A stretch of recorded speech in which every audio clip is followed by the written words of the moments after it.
You've been in Hawaii since 1990, is that right? Yes, I moved there in August 1990. Okay. 21 years. Mm-hmm. So the time, your Hawaii time is exact. You can now vote and drink based on your I can have 21 years. There are many things I can your do in Hawaii Hawaii experience can vote and drink. You've come of age. Now, what can you, this is a huge question, but can you just talk a little bit about what effect it's had on your writing and your view of things? And this is a huge question, but just get us started on it. Okay, no, that's a good question. I have not written that much about Hawaii per se over this long period of time, although I think the memory cards book that's coming out soon has more about Hawaii in it than anything I've done. But I don't think I necessarily ever would have written Dementia Blog without being in Hawaii, because Hawaii is a place that's very family-oriented. It's a place where you do think a lot about your inheritances, your lineage, things that I think as an East Coast, I grew up in Northern Virginia, East Coast only child, refused to think about in some way. And then I went to Hawaii, and suddenly it's this world where community matters a lot. And by now, I feel very kind of absorbed into certain communities, the soccer parent community, the baseball parent community, some aspects of the literary community, and so on. And so writing the Alzheimer's project, I think, comes a lot out of being in Hawaii. But what the bigger influence has been on my teaching and my publishing practice. Tell us why you created Tinfish, and we can come back to this when there's been some Q&A, but maybe you can highlight one or two projects that you particularly are proud of, so that folks here and watching on video can get a sense of what Tinfish is all about. Okay. And also make sure you say the URL of the website. Tinfishpress.com. Simple enough.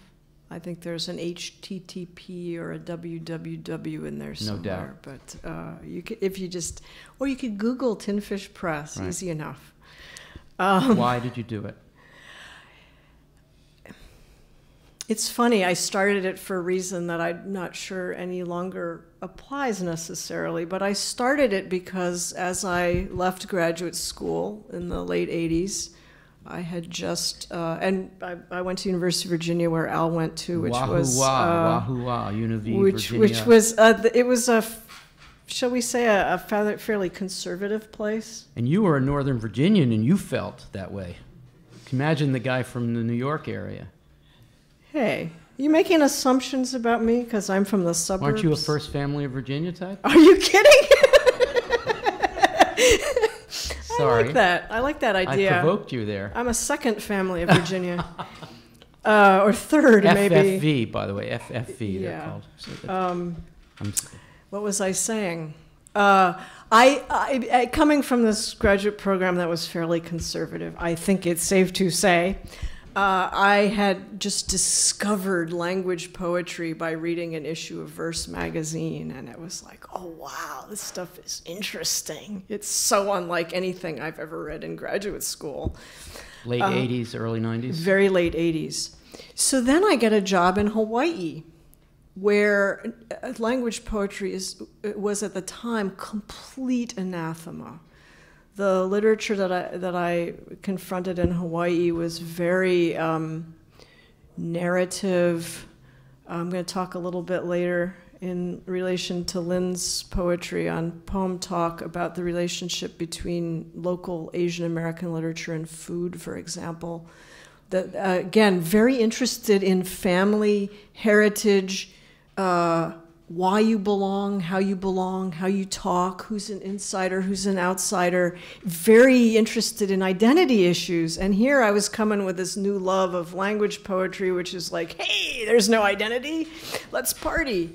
So what did I do? Because I found both of these things in their own way very compelling.